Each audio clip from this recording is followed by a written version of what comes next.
Alright guys, we're back, but just to let you know what's going on, don't start the game just yet.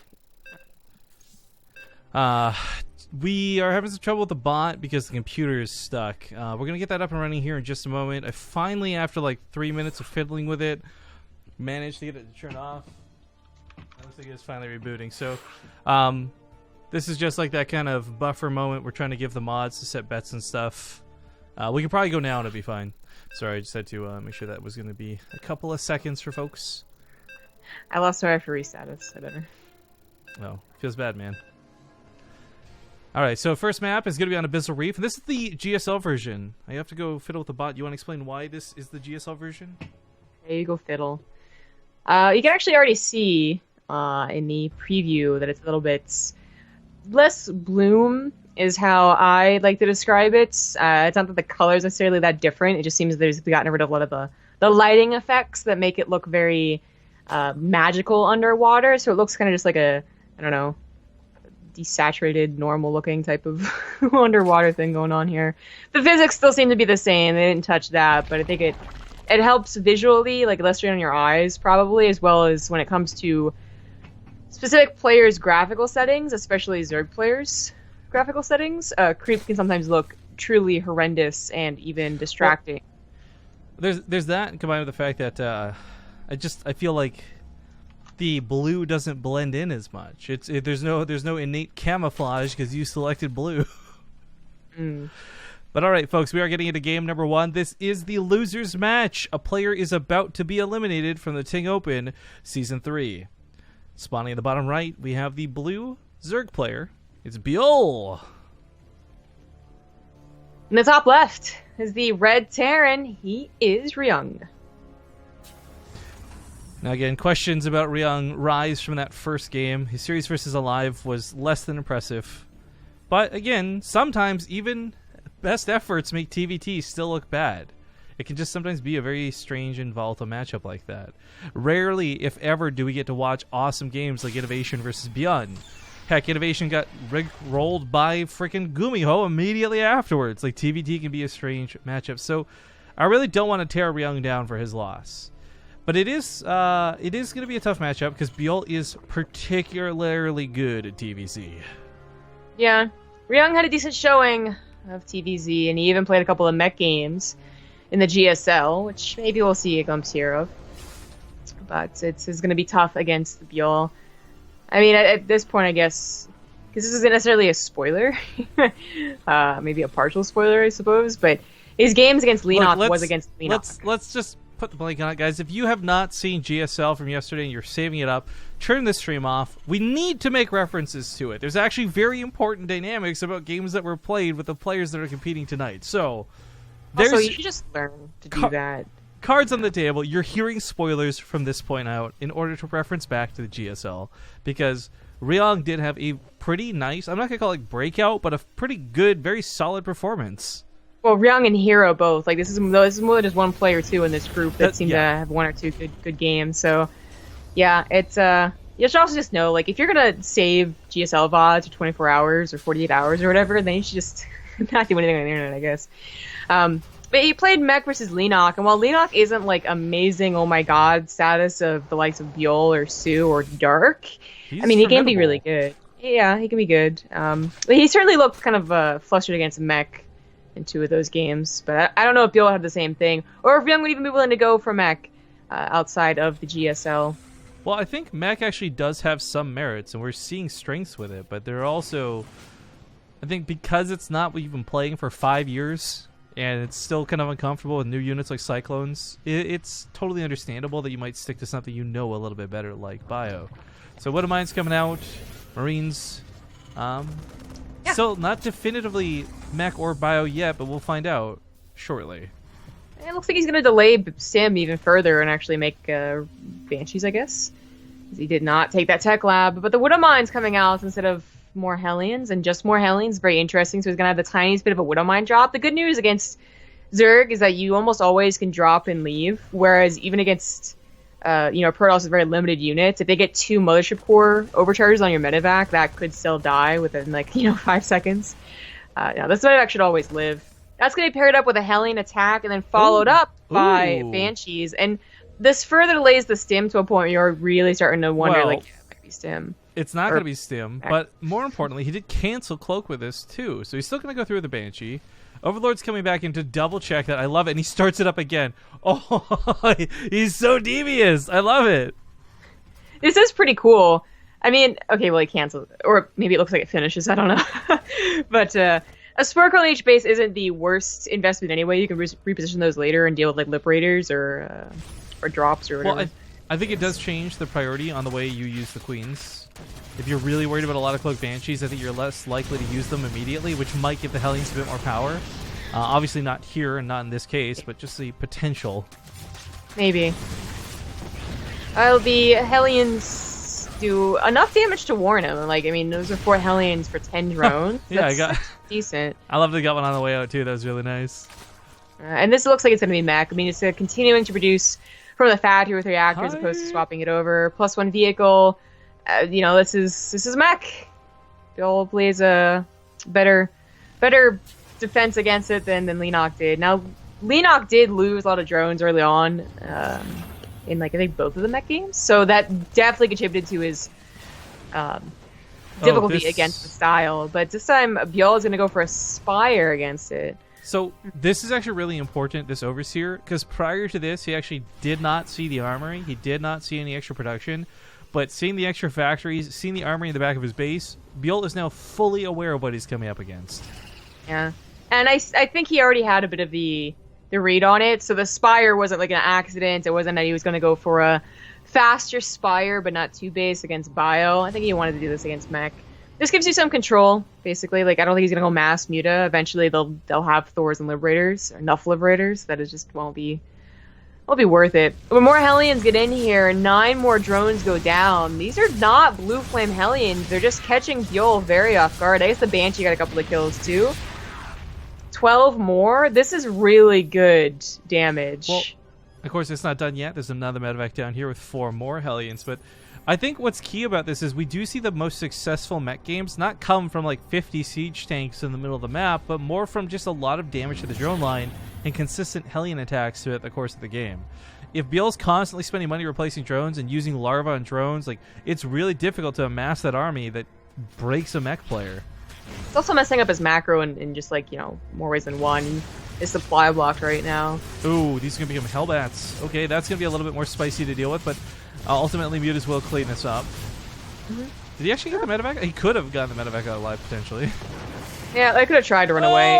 He's trying to get the Queen and he gets it, but maybe going on the drones would have been worth it too. Accidentally attacks his Spire. It's a daisy. This is like some SpongeBob SquarePants level of logic, by the way. The Queen literally burning to death under the sea. Like, you can burn water. In water. I'm gonna let you think about that for a moment. Can't you? Isn't that like the whole concept of the There are no real open flames underwater. You can weld and you can use heat, but there's no like flames underwater. It requires oxygen. Yeah. Well, you like SpongeBob SquarePants, so I'll give it to you. You would live in that universe and it would like. I was thinking more like the green fire from like Game of Thrones. You just cake that queen in the oil and get some way to light it. That would be cool. Let it sink. If there was something like you could give Reaper grenades no longer did crazy damage, but they were like oil grenades. You could combo them with like a Hellion or something. That would be neat. Oh my! I'm not saying it'd be balanced, but that would be neat. Anyway, we have Swarm Host on the way. Ooh, this is like. Yes, this has been something man. Well, I like this because it's been proven that Swarm Hosts are good against mech. There's like no question about it. They just work. But it is still something you have to execute them correctly. You have to stagger the waves. You can't just willy-nilly make Swarm Hosts and boom, you've countered mech. I said Koreans, man, because they have not been really... Well, first of all, they don't go against too many mech players, I guess, in the first place. But when they do, as Leenock did in the GSL, they aren't trying Swarm Hosts. They you know, there's still a little bit of a push against Swarm Hosts. Are they really that good, or is it just foreigners being foreigners? So I'm glad to see the ByuL's using them. The Swarm Hosts are cool, because whether it's Roaches, Hydras, or Swarm Hosts, they bring the damage. The element that breaks mech, though, is what comes from that hive, usually through Broodlords, and most importantly, through Vipers. So I really like that he does have the Swarm Host. Yeah, that's maybe some harass. Nice shot with that Widowmine, by the way. Hydra's coming up behind this too, and continued investment in ranged weapon upgrades. Those are all going to be great, but it is the Hive that's going to break Ryung, not these units here. He's going to kill the 4th base. Could definitely kill the tank too. Oh, might just be able to lift it. Yeah, he can lift it now. This could get Blue Flame. Oh, no. He's not really focus firing. He's letting him attack whatever, but it is going to get Blue Flame. This is a smart move out of Ryung, though, because he knows he now has like a 40-second window of opportunity before those locusts are even usable again. So ByuL's missing out on like a quarter of his supply. Tank set up on the ramp. That's actually bad. He chokes himself out. Now he can't get reinforcements up. Awkward. Easy. Yeah. Yeah, he realizes his things. He's going to leapfrog them forward to try and position them better. I like this, but... taking control of the natural base. He's taken some losses on the other side of the map, certainly, but I think he's got a lot more killing power than ByuL currently does. ByuL just did not have his base army, the one that doesn't depend on Swarm Host Locusts. Okay, they're back at home. He might be able to start pushing this back a bit. 2 Thors, though, can actually kill a lot of the locusts while they're in the sky before they get a chance to land. Yeah, I don't think he has enough of a base army to deal with this. So the locusts are okay, but it looks like it might not be enough. He did kill 37 SCVs on the back end of this, so this is not like an attack that went without any repercussions. Good focus fire. Good micro there from Ryung. Really good micro. That was actually very impressive. But yeah, the Swarm Host may or may not be useful because, again, they have a long cooldown before they can attack. But looks like the Mutas, we've been bleeding out Vikings to try and clean them up. They're not really going down too quickly. Other side of the map, he's kind of set. The tanks zone out the Swarm Host from being able to push back in.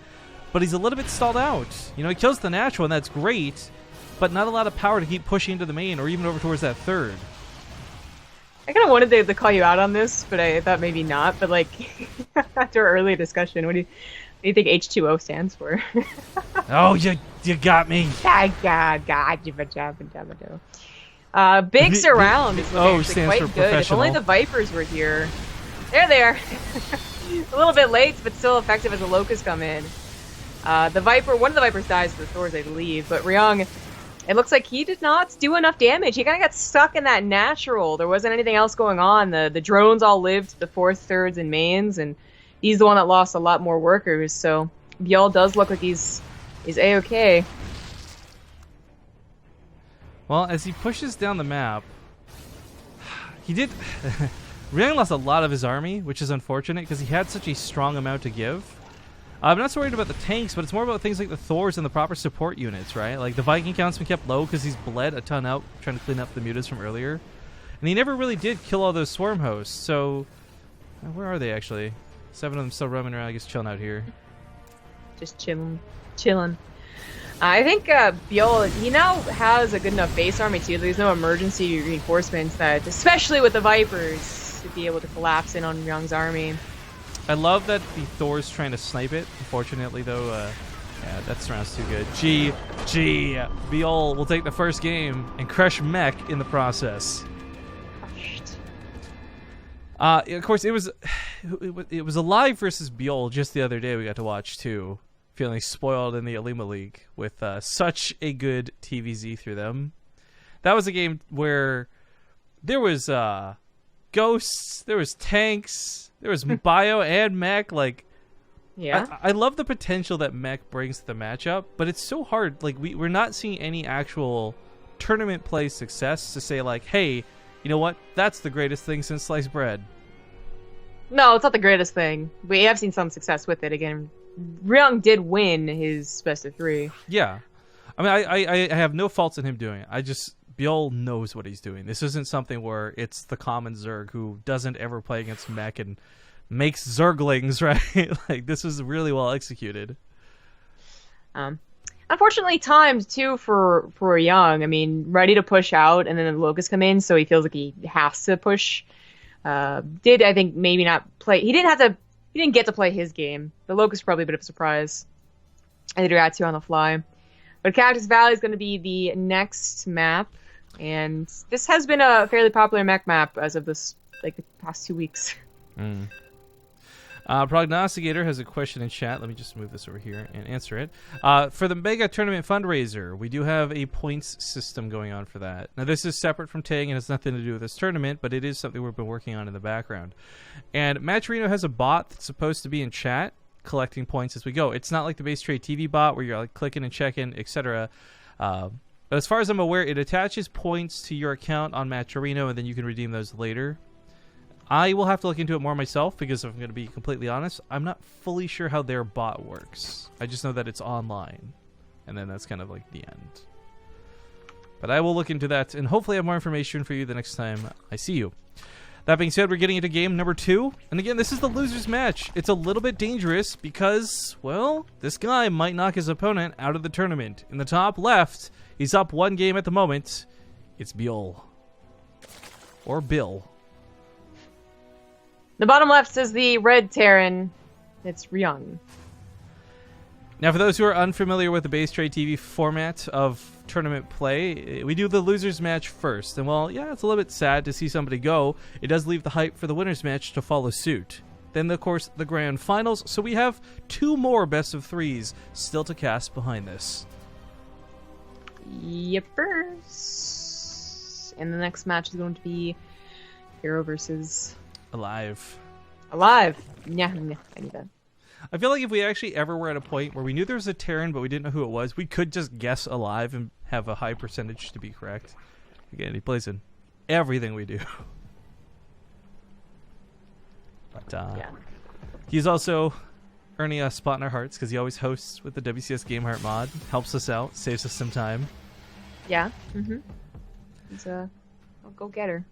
Well, this was not loser's pick. This was preset maps, the players veto ahead of time, and all that classic stuff. And for Ryung, this actually isn't a terrible map if he wants to try mech again.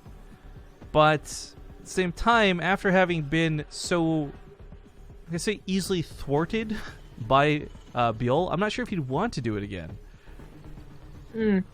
I've been thinking more about why we see mech even more common on this map, especially as of recent. And my conclusion seems to be that, like, 3 bases isn't, like, that difficult. I guess you get 3 bases up, and the 4th base sometimes isn't that difficult either, but you have your army to expand the 4th base. But more so that maybe Terran's just fed up with going bio on this map, and that, especially if it's cross-spawn and you have to rally down that long ways, it's just easier to get to a good, stable mech army of 180 supply and push, as opposed to trying to rally off of 2 and then 3 bases. But it's these horizontal or vertical spawns. I actually think that mech can be like kind of brutal, even if you can get to a decent army supply. So I wouldn't mind seeing mech here. Whereas cross spawn, I'm still a little suspicious of it. Of course, if it's it can kind of flip on its head too. If ByuL has to be really aggressive and Ryung just take like an easy third or something like that. But Terrans really usually aren't about that easy third life. I don't know. Like sometimes you see Protosses go for 1 Stargate, 1 Oracle, and they take a third, right? I don't think I've ever seen a Terran try and do that. At least on location. Yeah, it's usually like in the main, and it's like a little factory bit to 3rd CC. Like that's okay, whatever. But they still wait until like a Banshee and a couple of Hellions are out before they actually send it over. And that's what Ryung has been doing, is opening up with these Hellions, and then last game a Banshee, this time just a Viking. The Hellions did a lot of damage last game. That really set him up for a very good game. And then ByuL just again kind of surprised maybe with the Swarm Host and barely had enough to defend on his side of the map too. Chat has continued to extrapolate on the player names while this has been going on, by the way. So we were, of course, calling ByuL Bill to, I guess, Americanize his name, or however you want to phrase that. But Ryung has now become Ryan through chat. So we are casting Ryan versus Bill. It's about the whitest matchup ever. Doesn't sound anything like Ryan, but I guess it is an R with a Y. It's close. It's close enough. I mean, I'll allow it. It's completely different Y sounds. Y English Y. Anyway, the armory is now on the way, so while Ryung does not add on that Banshee, he adds on a medevac, and we'll be attacking with Hellbats. And just checking ByuL's vision real quick, he actually didn't see this. Aha. I mean, he's probably got an idea. You saw game 1, you see Hellions game 2. Oh. You're kind of like, get roaches. Well, they never turned into Hellbats early on, so it's a possibility. Just like, oh, I'll just get queens in better positions this game. But I'm glad to see he's getting roaches, because his queens did not do a good job of defending last game anyway, whether they're Hellbats or Hellions.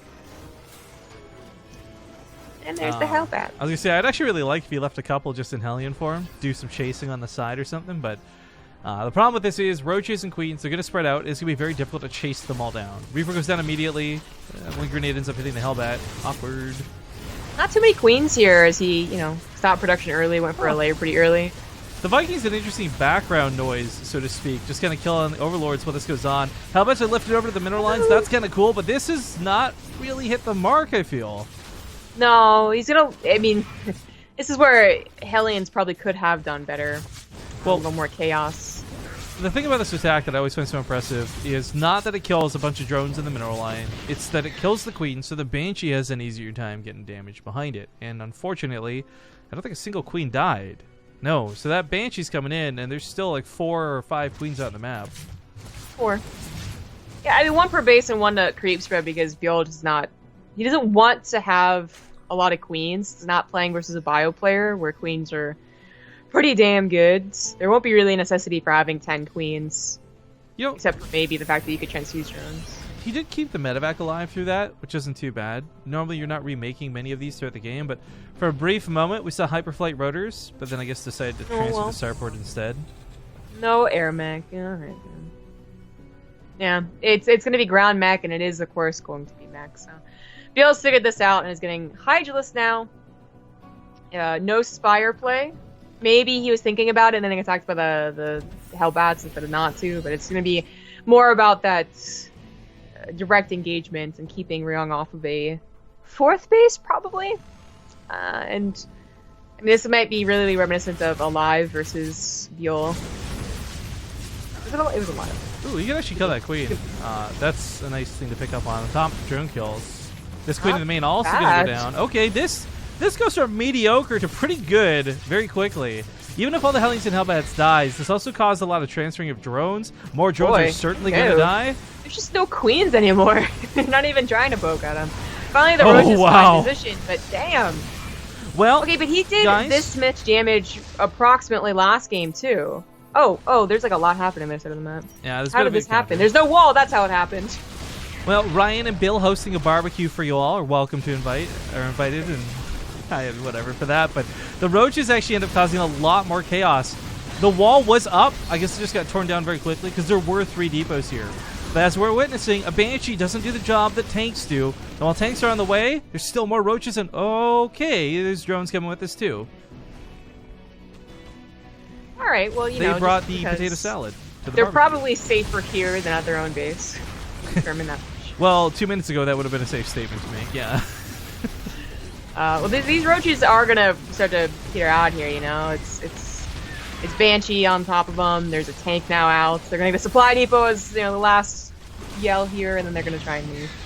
It's still a decent amount of damage, return damage. Now 26 drones killed to 15 SCVs. Well, the concern here, though, is look at ByuL's army right now. This is his army right now. And he's making a lot of drones to replace the ones that he lost. And while he may have done a lot of damage to Ryung, Ryung still has an army. If Ryung actually had countered, like, immediately, even with just, like, a Thor, I feel like he could have actually gotten some very serious damage. Oh, just calm down there. Okay, maybe not a single Thor, but you know what I mean? Like, what he has on the field right now, what we see in our vision, this could have even killed the 3rd. It's really not so bad. It is complementing each other, too. It's not just tanks or just one Thor. Like, there's Hellbats to deal with emergency lings, and then there's tanks to deal with the base roaches, and a Thor to soak up a lot of damage or something like that. But he didn't, and even if he did, it would have been super questionable, because there's no telling if ByuL had a huge bank or wasn't supply blocked or whatever. So I thought that was Blue Flame this whole time. I didn't realize he was actually pretty close to getting +2 weapons out. That makes things like Cyclones actually really a good choice. +2 weapons against no armored roaches. These Cyclones are going to go ham. We have a Spire on the way, though. Like, this is going to be interesting, because it looks like he's saving to go for Mutas. Like, this isn't just preparation for a hive that he doesn't have to make Brood Lords. And one Thor, even a dozen Cyclones... I think a dozen Cyclones might be able to help enough, but 6 Cyclones I'm not so sure. Comboed with the ground army. It's going to be an interesting battle. Yeah, there are 14 Mutas. The Thor's also in the wrong mode right now, by the way. It's worth noting. But with a full SCV surround on it, it's going to be able to stand up for quite some time against the Mutas. I really like the SCV pull with this actually out of Ryung. It looks a bit silly initially, but as the Roach is coming from behind, this is where the Cyclones have to shine. He's focusing down the Thor, but the Thor can soak the damage. The SCVs prepare it up, and now, of course, again, he doesn't know it's going to be Mutalist, so he's in the wrong mode for this. You gonna kill that +2 or no?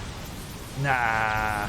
All right, Cyclone. Well, Well, I don't like that they don't focus fire, by the way. Cyclones have very weak anti-air damage, so they grab 3 or 4 different mutants, but it looks like it's still going to work out. The Thor does get to transform. SCVs are repairing it. It's staying alive. No. It's not even getting in the yellow, and this is working out for Ryung. More Cyclones join the front line. Recoil, or the cooldown of lock-on coming off cooldown. He's able to use this once again. Targets new mutas. The Thor finally went down, but this is cost ByuL a lot. These mutas are so expensive.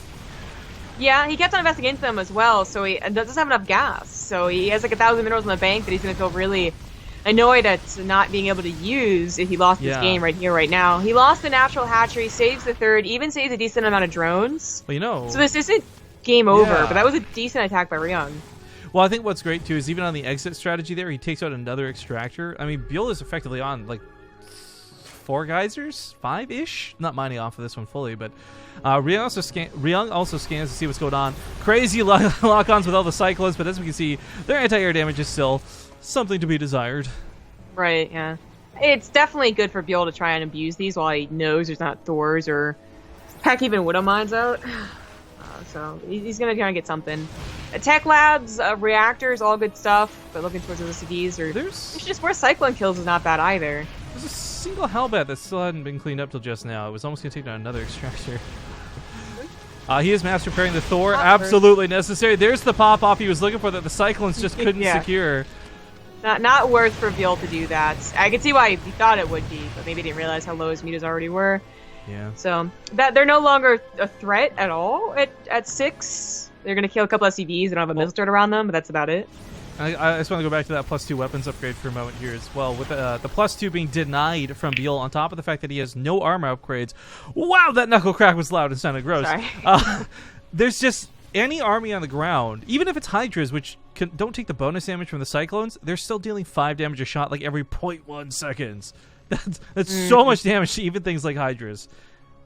Sometimes I hear this math and I'm like, okay, the Cyclones are going to be great. Let's see it happen. And then they get surrounded and I'm like, well, that was disappointing.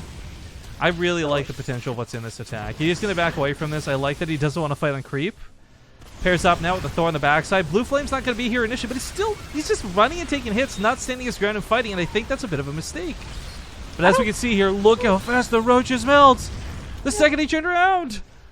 I think it might have been okay to go off of that creep. If he's on creep, I think the Cyclones died too quickly being chased, or being right up against the Hydras and the roaches. At least that way he had range on his sides. You know, ByuL doesn't have much of the creature to fall back to, and that's not even stuff connecting his bases. The Thor's almost one-shot the Hydras at this point, too. That's where the Cyclone's really fast attack speed pays off well. It's not going to suffer from a lot of overkill. But unfortunately, not feeling bold enough to push in, and I don't blame him either. The army supplies are pretty close, and this isn't something where it's a bunch of weak little Zerglings running around. Yeah. Yeah, it might be like a couple more picks, especially maybe you use the high ground versus low ground once or twice, but I'm not sure taking a full-on engagement would be the right choice. So this is a much more interesting mech game than usual. You know, he doesn't just turtle to 4 bases. He is trying to get a 4th base right now, but it's his main. A couple of Lings could go ahead and just demolish that. And now by pulling back, he's given time for ByuL to get Vipers. Now, Vipers aren't as great against Cyclones as they are against tanks, right? They're stationary, but they do force them to micro out and then maybe even in sometimes.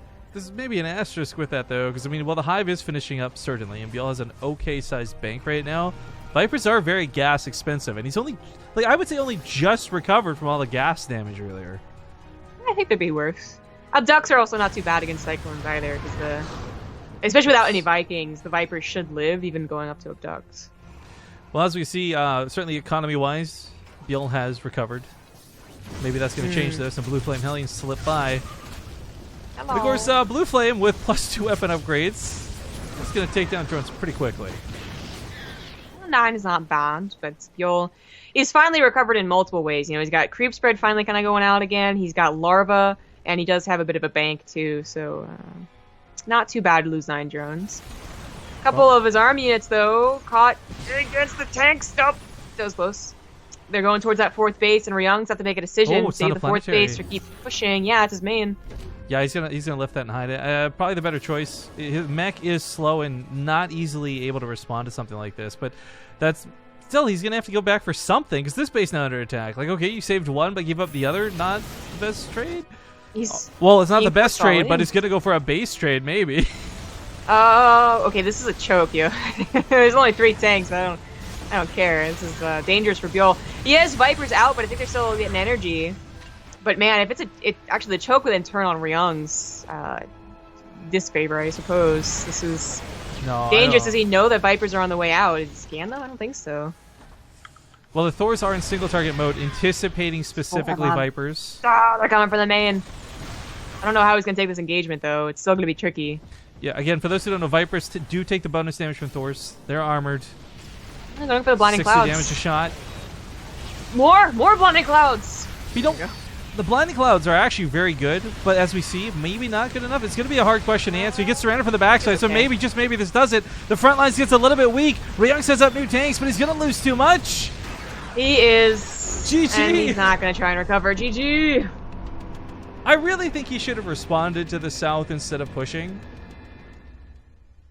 I don't know. What do you think? I think he realized how desperate it was. Lifting your command centers is bad for bio, but I think especially bad for mech. Yeah, I mean, especially because when you're playing Mech 2, those are normally a bunch of planetaries littered around the map. But regardless of what would have, could have, should have happened, unfortunately, the reality is Ryung is out of the TING Open Season 3. So I do wish him all of the best luck possible in GSL, because he's not got this to fall back on any longer. So good luck to you, Ryung. I salute you. But this sends us now to the winners match. So someone asked earlier what matches are still remaining, and it's one best of 3 between Alive and Hero, followed up by the loser of that playing against ByuL. We may have a rematch. We may have a new match. We'll find out after we get back from this break. We're going to do a little bit backwards this time, guys. I'm going to actually play just the regular Twitch ads first while I set some stuff up. Then we'll play the TING sponsored ads afterwards. So sit tight, and we'll see you guys in a few minutes.